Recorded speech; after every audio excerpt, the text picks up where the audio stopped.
Assalamu Alaikum wa Rahmatullahi wa Barakatuh. May the peace, mercy, and blessings of Allah subhanahu wa ta'ala be on all of you. As we have already completed the sixth episodes of the series, reading the book Timeless Series of Advice. And in today's video, we are going to complete the seventh episode of the series, and we will be starting from the page 31 of the book. And inshallah, this will be the seventh episode of the book. Starting from the 31st page of the book, it mentions that Imam Ash-Shafi'i, rahimahullah, said, "All humans are dead except those who have knowledge." Importance of knowledge. All humans are dead except those who have knowledge, and all those who have knowledge are asleep except those who do good deeds. When you acquire knowledge, then it goes to the good deeds. And those who do good deeds are deceived, except those who are sincere. And those who are sincere are always in a state of worry. That means whenever we perform any good deed, that means if you are truly devoting your worship to Allah subhanahu wa ta'ala, that means you will be always in a state of worry. And uh, with knowledge, you have to perform the good deeds, and those who do good deeds are deceived, except those who are sincere. That means sincerity, that is ikhlas. It should be only for the sake of Allah subhanahu wa ta'ala. And those who are sincere are always in a state of worry. That means if you are in a state of worry, that means Allah subhanahu wa ta'ala is going to accept your deed. So Sufyan al-Sawri, Sufyan al-Sawri's mother, rahimahullah, used to say to him, "My son, do not seek knowledge unless you intend to act upon it. Seeking knowledge will only help us if we act upon it." The same is mentioned in the book that, "My son, do not seek knowledge unless you intend to act upon it. Otherwise, it will be a calamity upon you on the day of rising, on the day of Qiyamah, the day of R, the knowledge you acquire and you didn't act upon that, that is going to be the biggest of the calamities that you are going to face on the day of judgment." That means whenever we learn a good act, that is the act of worship, we have to perform it only for the sake of Allah subhanahu wa ta'ala, and we have to act on that. We cannot just acquire the knowledge, and we then uh, we as we wish, we may act or may not. It doesn't work like that. As the religion of Islam is the complete religion, and you have to follow it in every aspect of life. That means whether it be the dealing with your parents, whether it be the worship to Allah subhanahu wa ta'ala, whether it be the hukukul ibad or the hukuk hukukul ibad or the hukukullah. In both of the aspects, you have to we have to submit our will to Allah subhanahu wa ta'ala. And but that we learn by acquiring the knowledge, and then uh, you know we will get the fruits of it only if we act on it. And may Allah subhanahu wa ta'ala make it easy for us to act upon the knowledge we acquire.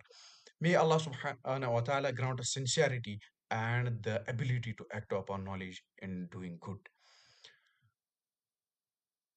Al Hasan al Basri, rahimahullah, said, "As much as you fix your salah, your life will be fixed." If you are wondering why there is a delay in your sustenance, in your marriage, in your work, in your health, look into your salah. Are you delaying it? That means delaying salah can be the reason for all of these issues. That means uh, delay in your sustenance, in delay in your marriage, delay in your work, delay in your getting the good health, look into your salah, and these issues mm, will be solved automatically. That means delaying salah can become the reason for all of this. Ibn al-Qayyim rahimahullah said, "You stand in your prayers with your body directing your face to the Qibla, while your heart is directed to a different territory. Woe to you." that prayer of yours is not worthy of being a meher, that means dower for paradise, how then can it be befitting for attaining the love of Allah? That means whenever we stand for the prayer, the salah, we have to be cautious that our all senses should focus only on the salah. That means we have to perform it with khushu and khuzu. That means then only we will be closer to Allah subhanahu wa ta'ala. Uh, to this effect, Ibn Qayyim mentions that you sit and in your prayers with your body, direct your face to the Qibla, while your heart is directed to a different territory. Woe to you, that prayer of yours is not worthy of being a meher for paradise. How then can it be befitting for attaining the love of Allah? You must stop your fingers from grabbing the water when the river, much like your fate, leads its own way. That means you must stop your fingers from grabbing the water when the river, much like your fate, leads its own way. And on to Allah is the end of all affairs. Someone asked Hassan al Basri, rahimahullah, what is the secret to your piety? Hassan al Basri was being asked, what is the secret of your piety? He replied, I understood four things. You have to focus here that what are those four things he understood. He mentioned that I understood four things. I understood that my rizq provision, that means rizq provision, sustenance is decreed by Allah subhanahu wa ta'ala, cannot be taken by anyone, so my heart become content. Your rizq is going to reach you from any of the ways. You don't have to worry about that. This is the mention of the Hassan al-Basri, mentioning that I understood that my that is provision, cannot be taken by anyone, so my heart become content. Imagine if we apply the same principle in our lives, that we are pleased that Allah subhanahu wa ta'ala is going to provide us rizq from any of the ways. So don't you think that our hearts be can also be content by knowing that the rizq, our rizq cannot be taken by any of the person on the world, in the world. That means I understood that no one can do my actions worship for me, so I started doing them myself. No one is going to perform your act of worship. You have to perform on its own, by your own self. I understood that Allah is watching me, so I became ashamed to do wrong. I understood that death is waiting for me, so I started to prepare for my meeting with Allah. The four important things we have to keep in mind. The first one is that our rizq, uh, destined by Allah subhanahu wa ta'ala, is going to reach us. uh, it cannot be taken by anyone in the world.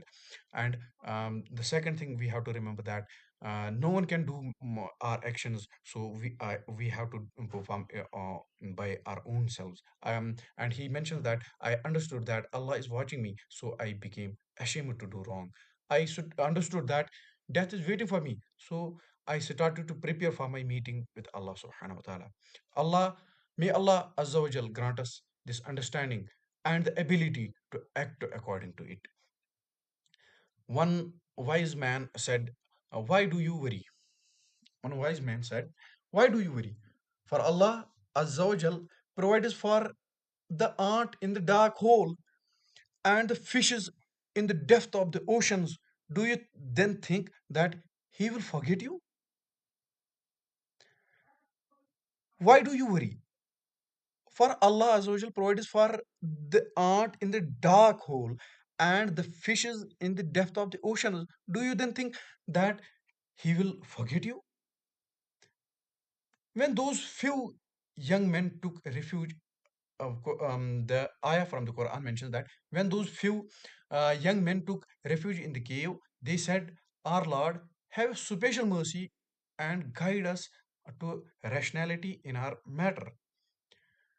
That is a supplication that exemplifies depending on Allah Azza wa Jal and knowing that Allah will provide for you with firm conviction. It was the that means this is the having the perfect tawakkul on Allah subhanahu wa ta'ala, that he is going to provide you. um, it doesn't matter what means he can take to provide you risk, but when you have the conviction that Allah subhanahu wa ta'ala is going to give me, that means you don't have to worry about anything.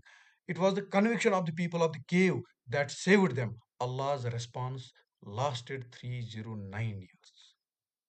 309 years lasted.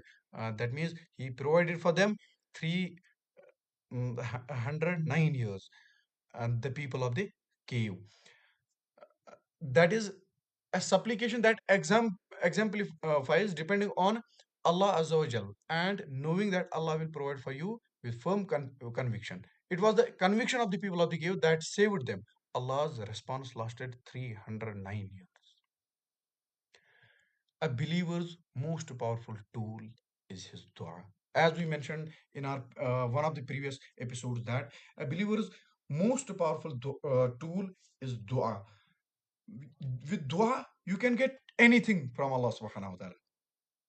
Imam Ibn al-Qayyim says regarding this, rahimahullah, if Allah did not want to accept your dua, He would have not guided you to make it, in the first place. When you make dua to Allah subhanahu wa ta'ala, that means it is Allah subhanahu wa ta'ala who guided you to make dua to Him, and He is going to provide you.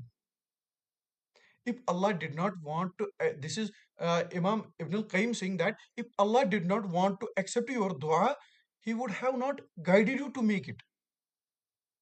He, rahimahullah, also said, whoever is inspired by Allah subhanahu wa ta'ala to supplicate to Allah, then a response has already been intended for him. For Allah has said, call on me, I will answer you. Allah subhanahu wa ta'ala says in the glorious Quran, call on me, I will answer you. That means make dua to Allah. Making dua to Allah subhanahu wa ta'ala can help us in everything, and this is the most powerful tool given to the moment, and we are blessed with it. Allah subhanahu wa ta'ala has been kind to us. He raised us in the Muslim families, and we just have to make dua to Allah subhanahu wa ta'ala, and that is it. And the response to it is already has already been intended from for him. That means uh, uh, whoever is inspired by Allah to supplicate to Allah, then a response has already been intended for him. For Allah has said, call on me, I will answer you. This is the promise from Allah subhanahu wa ta'ala. You call on me and I will answer you. And Allah's response is the going to be the best of the responses you will ever have in your life. And may Allah subhanahu wa ta'ala make it easy for us to gain more and more knowledge of the deen, and may he make it easy for us to act upon it. This was the episode 7th of the series, reading the book Timeless Series of Advice. Inshallah, we will continue with the same pace. uh, Jazakallahu khairan. Wassalamu alaikum wa rahmatullahi wa barakatuh.